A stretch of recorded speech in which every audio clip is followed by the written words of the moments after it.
Raúl, quiero ir analizando con vos, ya que te tengo en vivo y estamos hablando con vos, que sos una voz autorizada, las placas del examen médico, para que vos nos expliques justamente qué fue lo que ocurrió. Porque nosotras podemos hablar, pero en realidad el experto acá sos vos. El examen médico de Laura Leguizamón dice: heridas cortopunzantes en la zona del pectoral derecho fueron autoinfligidas, típicas del suicida, y no se observan heridas de defensa. ¿Qué quiere decir esto, Raúl? Bueno, esta es la descripción que hace el médico forense, que hace el doctor Cohen. ¿Qué nos está indicando? Primero, que son autoproducidas. Sí. O sea, ya eliminamos el homicidio para viajar rápidamente hacia el suicidio, por un lado.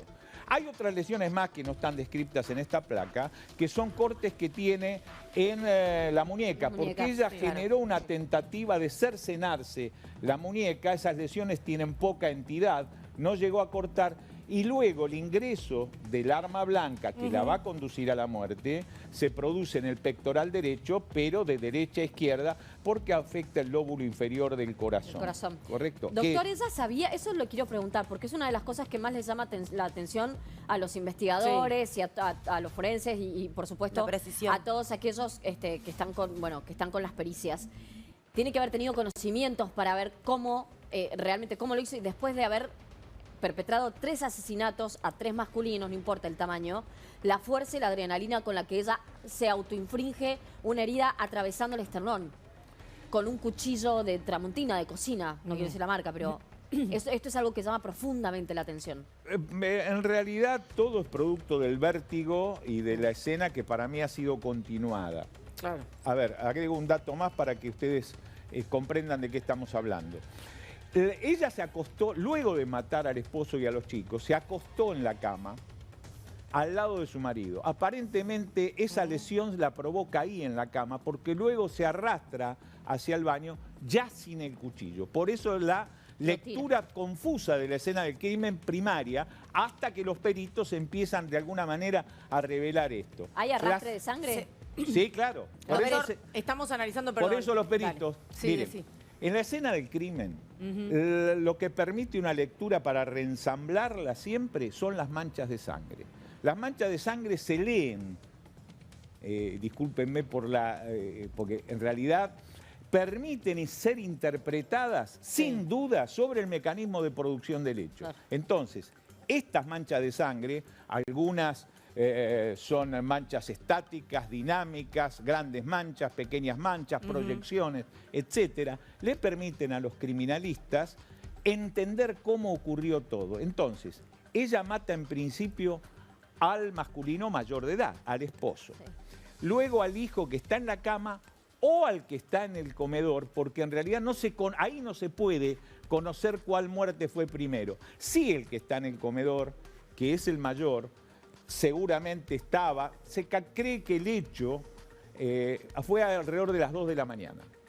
Pásame, por favor, vayamos a otra de las placas. Este era el examen médico de Laura Leguizamón. Vayamos al de Adrián Seltzer, el marido. Dice: heridas cortopunzantes sobre zona pectoral, lado derecho, y una herida cortante pectoral, zona izquierdo. No, se fue atacado en la cama. Él está sin calzado, o sea que estaba acostado. Y insisto, las lesiones punzocortantes, el arma blanca atraviesa primero la colcha que estaba ahí. Y indudablemente la agresión, las lesiones han provocado movimientos, por eso migra, él fue seguramente durmiendo de costado, él migra hacia el otro lado. Pero quedó boca arriba, él estaba boca arriba cuando lo... ¿no? O de costado. O de costado. O de costado. Eso no es muy difícil saber. Las puñaladas han sido, perdón, no es que me interesa el morbo, pero sí me interesa entender la mecánica, porque un cuerpo tan grande como el de Seltzer, un hombre de 53 años, digo, ya fornido, que ella pudiese perpetrarle, insisto, las puñaladas tienen que haber sido muy seguidas para poder perpetrarle la muerte. Es un ataque feroz. Normalmente nosotros, cuando tenemos homicidios cometidos por arma blanca, es muy común que tengamos pluralidad de lesiones. ¿Esto por qué es? Las armas de fuego, el proyectil, que son la inmensa mayoría supersónicos, el proyectil cuando viaja en el espacio va acompañado de una serie de ondas ojivales, posteriores y del torbellino, que cuando el proyectil ingresa al cuerpo, esas ondas de aire producen un efecto que provoca un shock. Por eso es habitual que cuando alguien recibe un disparo de arma de fuego, aun cuando sean proyectiles perforantes, se desmorona el cuerpo por el shock que provoca. Las armas blancas, a pesar de ser un instrumento metálico que ingresa al cuerpo también, no tienen esa idoneidad. Entonces, ¿qué ocurre? La víctima continúa moviéndose, continúa defendiéndose, continúa tratando de evadir las lesiones y por eso encontramos, y por supuesto, grita, habla y entonces encontramos gran cantidad. Fíjense que en los femicidios es habitual encontrar 10, 20 puñaladas. Es más, yo he tenido un caso extremo de 113 puñaladas, que fue muy tremendo. De Carolina. A ver, estamos hablando de lo que nosotros tenemos, este es material exclusivo que nos llegó a nosotros, a nuestras manos, lo estamos compartiendo con vos para desentrañar qué fue lo que ocurrió en Aguirre al 200, en Villa Crespo. Recién estábamos hablando del examen médico de Laura Leguizamón y de su marido, ahora toca el de su hijo, Ivo Seltzer. Dice, numerosas heridas cortantes en la espalda, posee heridas de defensa en manos y brazos, herida en la nuca y en la cara. ¿Qué significa esto, Raúl? Significa que fue atacado en la cama, que es la posición final, seguramente estando durmiendo, y hay lesiones cortantes y hay punzocortantes también, porque las mortales son punzocortantes, no cortantes.